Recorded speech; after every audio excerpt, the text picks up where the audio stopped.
بسم اللہ الرحمن الرحیم۔ السلام علیکم پیارے دوستو، جنگ خندق میں حضرت حذیفہ رضی اللہ عنہ کی جاسوسی کا واقعہ بیان کیا جاتا ہے کہ حضرت حذیفہ بن یمان رضی اللہ عنہ سے ایک شخص نے جو کوفے کے رہنے والا تھا کہا کہ ابو عبداللہ، تم بڑے خوش نصیب ہو کہ تم نے رسول اللہ صلی اللہ علیہ وسلم کو دیکھا اور ان کی مجلس میں بیٹھا کرتے تھے تو تم کیا کیا کرتے تھے؟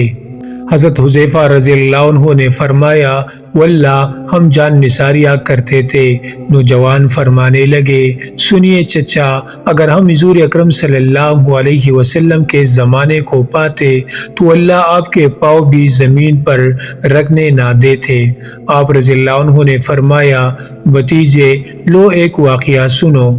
جنگ خندق کے موقع پر رسول اللہ صلی اللہ علیہ وسلم بڑی رات تک نماز پڑھتے رہے۔ فارغ ہو کر دریافت فرمایا کہ کوئی ہے جو جا کر لشکر کفار کی خبر لائے۔ اللہ کے نبی صلی اللہ علیہ وسلم یہ وعدہ کرتے ہیں کہ وہ جنت میں داخل ہوگا۔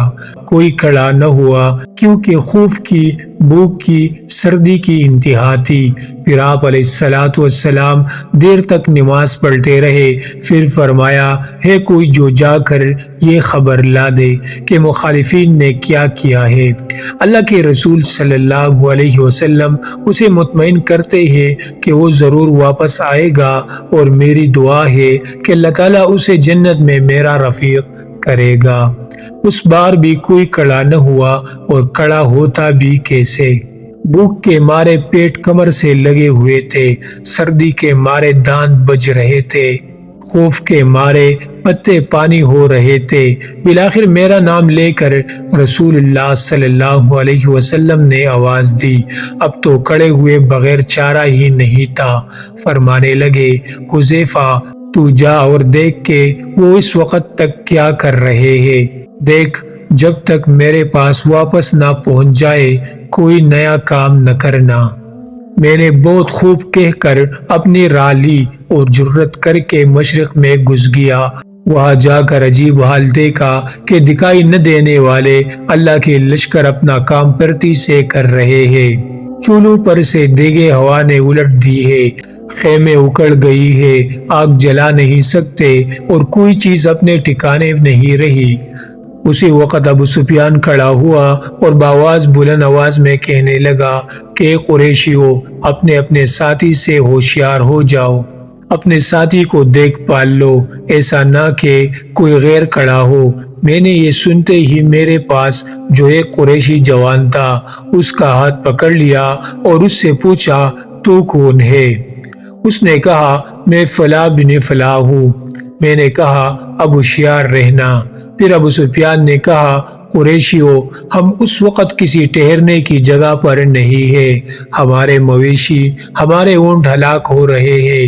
بنو قریظہ نے ہم سے وعدہ خلافی کی، اس نے ہمیں بڑی تکلیف پہنچائی، پھر اس ہوا نے ہمیں پریشان کر رکھا ہے، ہم پکا کر کھا نہیں سکتے، آگ تک جلا نہیں سکتے، خیمے اپنی جگہ ٹھہر نہیں رہے۔ میں تو تنگ آ گیا ہوں، اور میں نے تو ارادہ کر لیا ہے کہ واپس ہو جاؤں۔ بس میں تم سب کو حکم دیتا ہوں کہ واپس چلو۔ اتنا کہتے ہی اپنے اونٹ پر جو بندھا ہوا بیٹھا تھا چڑھ گیا اور اسے پاؤں مارا کہ وہ 3 پاؤں سے ہی کھڑا ہو گیا۔ پھر اس کا پاؤں کھولا۔ اس وقت ایسا موقع تھا کہ میں ایک تیر میں ہی ابو سفیان کا کام تمام کر دیتا، لیکن رسول اللہ صلی اللہ علیہ وسلم نے مجھ سے فرما دیا تھا کہ کوئی نیا کام نہ کرنا، اس لیے میں نے اپنے دل کو روک لیا۔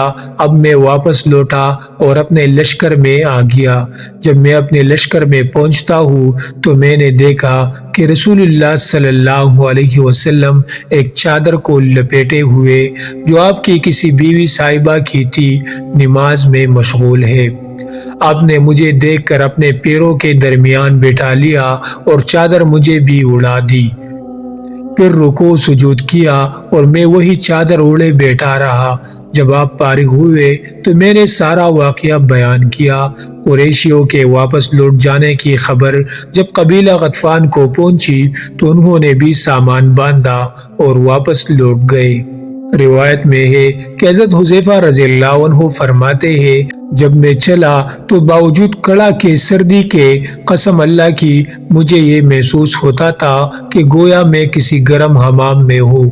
اس میں یہ بھی ہے کہ جب میں لشکر کفار میں پہنچا اسی وقت ابو سفیان آگ سلگائے ہوئے تانپ رہا تھا۔ میں نے اسے دیکھ کر پہچان کر اپنا کمان چڑھا لیا اور وہ بالکل میرے سامنے ہی تھا۔ ناممکن تھا کہ میرا نشانہ خالی جائے، لیکن مجھے رسول اللہ صلی اللہ علیہ وسلم کا یہ فرمان یاد آ گیا کہ کوئی ایسی حرکت نہ کرنا کہ وہ چوکنے ہو کر جائے، تو میں نے اپنا ارادہ ترک کر دیا۔ جب میں واپس آیا اس وقت بھی مجھے کوئی سردی محسوس نہ ہوئی، بلکہ یہ معلوم ہو رہا تھا کہ گویا میں حمام میں چل رہا ہوں۔ آج جب حضور صلی اللہ علیہ وسلم کے پاس پہنچ گیا، بڑے زور کی سردی لگنے لگی اور میں کپ کپانے لگا۔ حضور صلی اللہ علیہ وسلم نے اپنی چادر مجھ کو اڑا دی اور میں جب اوڑھ کر لیٹا تو مجھے نیند آ گئی اور صبح تک سویا رہا۔ پھر صبح خود رسول اللہ صلی اللہ علیہ وسلم نے مجھے یہ کہہ کر جگایا، اے سونے والے بیدار ہو جا۔